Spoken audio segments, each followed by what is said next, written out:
Imamo i dobre vesti za one koji su nam se žalili zbog parkinga u blizini Betanije. Danas počinju radovi na privremenom parkiralištu koje nije u zoni naplate u ulici Branimira Ćosića. Dakle, o problemima sa tim parkingom i ranije smo govorili i bilo je dosta obećanja da će to biti sanirano, pa je naša dežurna ekipa i sada tamo da proveri šta možemo očekivati kad radovi budu završeni.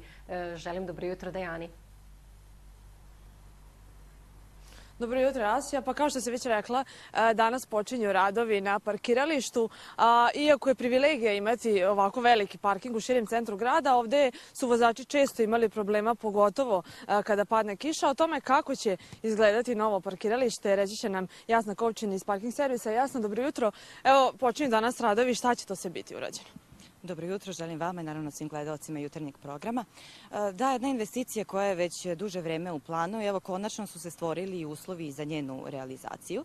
Naime, Parking servis danas počinje sa radovima ovde na privremenom parkiralištu u ulici Branimira Ćosića, na parkingu koji, iako jeste privremenog karaktera, je veoma značajan i zbog neposredne blizine vrtića, Betanije, a naravno i samog centra grada, a ipak nije u zoni naplate.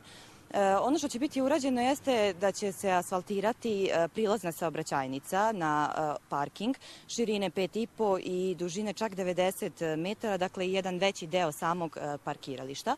Ovim će se omogućiti kvalitetniji prilaz parkingu, odnosno dolazak automobila na parking koji će i dalje biti posud, odnosno ostatak parkirališta će i dalje ostati posud tucanikom. Mi smo često pričali o problemima na ovom parkiralištu. Kada padne kiša, pogotovo vozači se žale da ima dosta blata, rupa. Da li postoji neki plan da se skroz asfaltira i uredi ovo parkiralište? Pre nešto više od godinu dana, upravo zbog tog problema zadržavanja vode, na ovom delu urađena je drenaža i sistem odvoda vode, što je u značajnoj meri smanjilo ovaj problem. Pored toga, periodično se nasipa novi sloj tucanika i uz ove radove, odnosno asfaltiranje jednog većeg dela parkinga, verujemo da će ovi problemi biti rešeni.